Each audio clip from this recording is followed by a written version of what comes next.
Hello everyone, आज हम start करने वाले हैं क्लास 9 चैप्टर 2 इस matter around us pure separation techniques. Last video में हमने कुछ बेसिक सेपरेशन टेक्निक्स के बारे में पढ़ा था। आज हम उससे आगे जो डिफरेंट है थोड़ी सी उनके बारे में पढ़ेंगे। फर्स्ट है हमारी सेपरेटिंग फनल। सेपरेटिंग फनल क्या होती है, अब कैसे काम करती है, किस चीज को सेपरेट करने के लिए काम आती है, लिक्विड या सॉलिड, लिक्विड या फिर टू इमिसिबल या मिसिबल लिक्विड्स, किस तरह के लिक्विड्स या सॉलिड्स के लिए हम यूज करते हैं। सेपरेटिंग फनल हम यूज करते हैं mixture of to immiscible liquids. Immiscible का क्या मतलब है, जैसे ऑयल एंड वाटर। अगर हम ऑयल और वाटर को मिक्स करते हैं, तेल और पानी को, तो ऑयल हमारा ऊपर आ जाता है और नीचे वाटर होता है, तो दोनों अलग अलग रहते हैं, मिक्स नहीं होते एक दूसरे में, तो उनके लिए हम सेपरेटिंग फनल का यूज करते हैं। फनल आप सबने देखी है, ऐसी ही होती है, बस उसको थोड़ा सा वो चेंज करना होता है, उल्टा करना होता है। डिफरेंस इन देयर डेंसिटीज, कि दो लिक्विड्स जो हम इमिसिबल ले रहे हैं वो ऐसे लेनी है जिनकी डेंसिटी में डिफरेंस हो। अब ऑयल एंड वाटर की बात करें तो हमने डेंसिटी के बेस पे पढ़ा है कि जो डेंसिटी कम होती है जिस भी लिक्विड की वो ऊपर रहता है, तो ऑयल की डेंसिटी कम है और वाटर की डेंसिटी ज्यादा है, तो डिफरेंस आया उनकी डेंसिटीज में। तो हम उन लिक्विड्स को सेपरेट आउट करने के लिए सेपरेटिंग फनल का यूज करते हैं। To immiscible liquids, oil and water. Second है बेंजीन एंड वाटर। बेंजीन हमारा ऑर्गेनिक सॉल्वेंट है, अगर उसको वाटर में मिक्स करते हैं तो सेम ऐसे ही ऑयल एंड वाटर की तरह होते हैं। ये सेपरेटिंग फनल का यूज करके हम इन्हें सेपरेट कर सकते हैं। नेक्स्ट है हमारी सब्लिमेशन। सब्लिमेशन एक प्रोसेस है जिसमें क्या होता है, सॉलिड जो है वो डायरेक्टली गैस में कन्वर्ट हो जाता है। Solid without changing into liquid directly changes into gas. कि सॉलिड से हमें गैस फॉर्म मिल जाती है किसी भी सॉलिड सब्सटेंस की। एग्जांपल आयोडीन और सैंड। सैंड आप सबने देखा है, कोई चेंज नहीं आता, बट आयोडीन जो है जैसे ही हम उसको हीट अप करेंगे तो क्या होगा, आयोडीन डायरेक्टली गैस में कन्वर्ट हो जाता है। ऐसे ही हम आयोडीन और सैंड के मिक्सचर को सेपरेट आउट कर सकते हैं। नेक्स्ट है हमारा naphthalene and powder glass. Powder glass है, हाई टेम्परेचर भी देंगे तब भी क्या होगा, लिक्विड में कन्वर्ट हो जाएगा। बट नैपथलीन, कपूर की जो गोलियां हम कपड़ों में रखते हैं, आप सबने देखा होगा घरों में, टाइम के साथ क्या होती है, वो सब्लाइम हो जाती हैं, इवेपोरेट हो जाती हैं, हमें नहीं पता चलता कहाँ गई। तो क्या हो रहा है वहां पे, नैपथलीन के साथ सब्लिमेशन का प्रोसेस हो रहा है, जिसकी वजह से क्या होगा, नैपथलीन और पाउडर ग्लास को हम सेपरेट आउट कर सकते हैं। नेक्स्ट है हमारा क्रोमेटोग्राफी। ये मोस्टली हम हायर क्लासेस में पढ़ते हैं, यहाँ आपको बेसिक बता देती हूँ। टू सेपरेट दो solute that dissolve in same solvent at different rate, कि हम उन सॉल्यूट्स को सेपरेट आउट करने के लिए एक ही सॉल्वेंट में दो सॉल्यूट हमने डिसॉल्व करे हैं, बट दोनों का जो रेट है वो क्या है, डिफरेंट है। उन दोनों को सेपरेट करने के लिए अलग अलग रेट है, जिनका डिफरेंट रेट है, उनको सेपरेट आउट करने के लिए हम क्रोमेटोग्राफी का यूज करते हैं।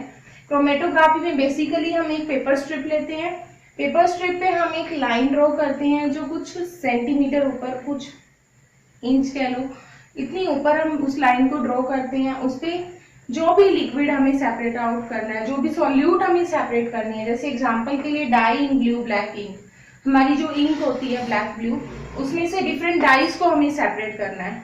तो क्या होगा, हम उन डाइज की यहाँ पे डॉट लगाएंगे, उसको एक सॉल्वेंट में डिप करके रखते हैं किसी भी ग्लास जार के अंदर, जार को ऊपर से कवर अप कर देते हैं।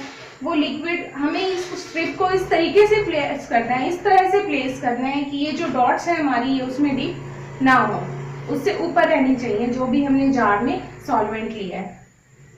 जैसे वो सॉल्वेंट ऊपर राइज अप करेगा, ये डॉट्स जो है ये भी उसके साथ राइज अप करेंगी, और कहीं थोड़े टाइम के बाद, एक आधे घंटे बाद जब हम इसको चेक करेंगे तो ये दोनों डॉट्स हमें डिफरेंट प्लेस पे मिलेंगी।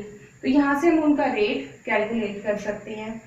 यूरिन टेस्ट, यूरिन टेस्ट में हम इन्फेक्शन है या कोई भी प्रॉब्लम है जो टेस्ट होते हैं, उसमें भी यही होता है, क्रोमेटोग्राफी टेक्निक का यूज करते हैं। Poison present in the blood, blood test जो होता है जिसमें हम ये पता करते हैं कि पॉइजन जो है वो ब्लड में प्रेजेंट है कि कहाँ, कैसे प्रेजेंट है, फूड के साथ आया है, तो उसके लिए भी हम क्रोमेटोग्राफी का यूज करते हैं। नेक्स्ट हमारी आती है डिस्टिलेशन। डिस्टिलेशन प्रोसेस में क्या होता है, हमारा लिक्विड जो है वो वेपर्स में कन्वर्ट होता है, और फिर वेपर में कन्वर्ट होने के बाद फर्दर लिक्विड में कन्वर्ट होता है, मतलब जहां से हम चले थे वहीं पहुंच जाते हैं। बट होता क्या है, पहले हम लिक्विड को वेपर में कन्वर्ट करेंगे, इट मीन्स वेपराइजेशन का प्रोसेस होगा, फिर वेपर से फर्दर लिक्विड में जा रहा है तो दोबारा से कौन सा प्रोसेस होगा, कंडेंसेशन का।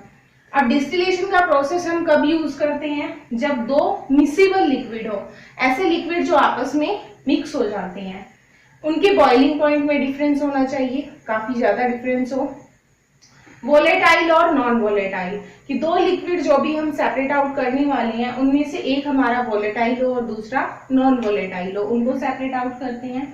Example, water and alcohol. Water और एल्कोहल को सेपरेट आउट करने के लिए, वाटर हमारा नॉन वोलेटाइल है, एल्कोहल वोलेटाइल है, तो जैसे ही डिस्टिलेशन का प्रोसेस करेंगे एल्कोहल जो है वो इवेपोरेट होगा फर्स्ट, क्योंकि इन दोनों का बॉइलिंग पॉइंट भी अलग होगा, फिर इसको कंडेंस करके हम सेपरेट आउट कर लेंगे। Drinking water from the sea water, sea water में से हमें, सी वाटर में सॉल्ट भी होता है, इम्प्योरिटीज भी होती हैं, तो उसमें से हमें पानी अलग करना है, वो भी पीने के लिए, तो वो भी हम कैसे कर सकते हैं, डिस्टिलेशन प्रोसेस का यूज करके। नेक्स्ट है फ्रैक्शनल डिस्टिलेशन, थोड़ा सा डिस्टिलेशन से हमारा रिलेट करता हुआ है ये। फ्रैक्शनल डिस्टिलेशन और डिस्टिलेशन में ये डिफरेंस है, यहाँ बॉइलिंग पॉइंट में ज्यादा डिफरेंस होना चाहिए, बट यहाँ क्लोज बॉइलिंग पॉइंट्स को हम लिख लेते हैं, ऐसे लिक्विड्स लेते हैं जिनके बॉइलिंग पॉइंट में डिफरेंस कम होता है, लेस देन 25 डिग्री सेल्सियस। जैसे एग्जाम्पल के लिए, एयर में से हमें डिफरेंट गैसेस को सेपरेट आउट करना है, हमें पता है एयर में कार्बन, नाइट्रोजन, ऑक्सीजन, ये सारी बहुत सारी गैसेस होती हैं, आर्गन भी प्रेजेंट होती है, तो उसमें हमें सारी गैसेस को सेपरेट आउट करने के लिए हम फ्रैक्शनल डिस्टिलेशन का यूज करते हैं। Petrol, diesel from the crude oil, कच्चा तेल जो हमें जमीन में से मिलता है, पेट्रोलियम हम जिसको बोलते हैं, उसमें से पेट्रोल और डीजल को सेपरेट आउट करने के लिए भी हम फ्रैक्शनल डिस्टिलेशन का यूज करते हैं। Acetone and water, nail paint remover जो होता है उसकी प्योर फॉर्म होती है एसीटोन, एसीटोन ही बोलते हैं उसे हम, केमिकल नेम है उसका। उन दो वाटर, एसीटोन और वाटर को सेपरेट आउट करने के लिए भी हम फ्रैक्शनल डिस्टिलेशन का यूज करते हैं। नेक्स्ट आती है हमारी chromatography, to separate pure solid crystal from given impure sample, कि कोई भी इम्प्योर सैंपल हमें दिया हुआ है उसमें से हमें उसके प्योर क्रिस्टल्स चाहिए, क्रिस्टल है तो सॉलिड होंगे, इसलिए लिखा है pure solid crystal. For example, salt from sea water, सबने पढ़ा हुआ है, हम इवेपोरेशन से भी सेपरेट आउट कर सकते हैं, पर क्रिस्टलाइजेशन में हमें प्योर फॉर्म मिलती है, इवेपोरेशन में इम्प्योरिटीज भी हमें मिल जाती हैं साथ में। सी वाटर में क्या प्रेजेंट है, वाटर भी है, सॉल्ट भी है, साथ में इम्प्योरिटीज हैं, इतने डस्ट और इतना वेस्ट जाता है इंडस्ट्रीज का, तो उसमें से हमें सॉल्ट सेपरेट आउट करना है तो हम क्रिस्टलाइजेशन से कर सकते हैं। Next, crystal of alum from the impure sample, की एलम का हमारे पास इम्प्योर सैंपल है, उसमें से हमें प्योर क्रिस्टल्स लेने हैं, प्योर क्रिस्टल्स हमें चाहिए, तो उसके लिए भी हम कौन सी टेक्निक यूज कर सकते हैं, क्रिस्टलाइजेशन। आज के लिए हम इन टेक्निक्स को ही पढ़ेंगे। Thank you.